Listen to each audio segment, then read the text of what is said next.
Sejak dulu di antara kita berdua, kamu yang paling pintar menulis. Dan sejak dulu juga, aku yang kebagian tugas untuk membacamu. And, kamu ceritaku yang sudah selesai, namun tak akan pernah habis untuk kuceritakan. Tidak, aku tidak sedang merapikan hidupku yang berantakan. Karena aku baik-baik saja. Kamu ingat Mei tahun lalu, sewaktu kita berpisah. Ya, kita berpisah 2 hari sebelum hari ulang tahunku.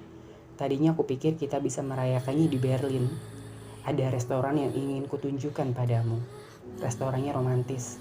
Tidak cocok untukku, tapi aku tahu kamu pasti menyukainya. Setahun sudah, En. Rasanya baru seperti kemarin aku menghampiri gadis kecil dengan baju seragam yang kebesaran. Ia berdiri sendirian di barisan paling belakang yang mungkin sekarang sangat melegenda. Bila tidak untukmu, setidaknya untukku. En, sekarang kamu sudah tumbuh dewasa, semakin cantik, semakin nyaman dengan penampilanmu yang aku tahu. Dulu kamu tidak pernah percaya diri. Perubahan baik dalam hidupmu kini jadi alasanku melanjutkan hidup.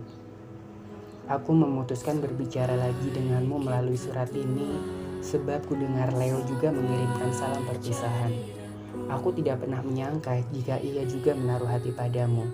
Walau harusnya bisa ku mengerti betapa mudahnya untuk jatuh cinta denganmu. Awalnya aku agak bingung apa isi surat yang tepat untuk kuberikan padamu. Karena kalau harus tentang perpisahan, itu sudah kita lakukan. Maka yang akan kusampaikan padamu adalah sebuah batas. Sebab setelah dari surat ini kamu baca, tidak ada lagi yang bisa kita lewati. Maafkan aku, En. Untuk menuntut banyak hal sulit tanpa peduli kamu mampu atau tidak. Untuk membiarkanmu menyayangi seseorang yang jaraknya jauh sekali dari jangkauanmu. Untuk memintamu menunggu dengan banyak kebingungan yang harus kamu telan sendirian. Untuk memaksamu mengerti caraku mencintai. Dan untuk segala hal yang tidak sepatutnya kamu terima. Aku minta maaf. Di awal tadi aku bilang bahwa aku tidak sedang merapikan hidupku. Sebab aku baik-baik saja. Sebenarnya itu bukan karena aku kuat, En. Tapi karena aku ingat permintaan terakhirmu di bandara adalah supaya aku baik-baik saja. Ya, En, aku tidak berantakan dan akan melanjutkan hidupku.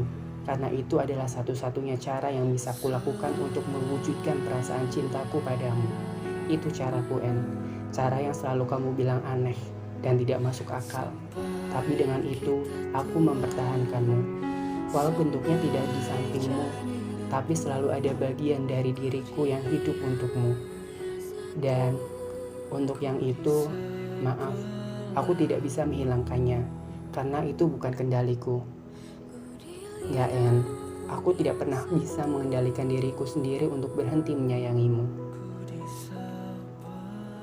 Beberapa minggu lalu ada seorang perempuan menyatakan cintanya padaku. Dia tidak mirip kamu, jauh bila harus sekaya kamu. Dan aku pun tidak mencintainya, bukan karena dia tidak suka matcha, bukan karena dia tidak seperti bunga lili, bukan. Aku tidak mencintainya karena aku pikir ia bisa membuatku merasakan hal yang sama seperti ketika aku dulu bersamamu. Aku tidak mencintainya karena aku tidak berusaha untuk itu. Sampai ketika pada hari ini aku menuliskan surat untukmu, karena dengan ini kuputuskan untuk berusaha. Bukan berusaha membuka hati, En, tapi untuk menerima orang lain. Aku mungkin tidak akan pernah bisa mencintainya sebesar aku mencintaimu. Tidak akan mungkin. Dan aku tidak mau berusaha melupakanmu, karena itu semakin membebaniku. Tapi aku bisa menemaninya berjalan ke depan, ke sebuah tujuan yang nyata adanya, ke sebuah kota besar yang ramai yang tidak pernah memperlakukanmu dengan baik. Karena aku pikir, kalau jawabannya harus selalu kamu, maka baik-baik saja akan jadi permintaanmu yang paling sulit untuk diwujudkan. Dulu kupikir yang kuinginkan cuma akhir cerita yang bahagia. Namun, ternyata hidup lebih dari itu, En. Dan kamu benar, soal ending cerita, kita butuh yang baik, bukan cuma bahagia. Kamu cinta bahagiaku, tapi tidak cukup baik untukku. Kini aku semakin mengerti mengapa kita berpisah. Karena berpasangan bukan jadi tujuan yang kita butuhkan. Terima kasih untuk perasaan senangnya selama lebih dari 10 tahun itu. Jaga dirimu, N. Karena dengan begitu, aku akan selalu mengenalmu. Dari ceritamu yang tidak tergantikan, Gaza Cahyadi.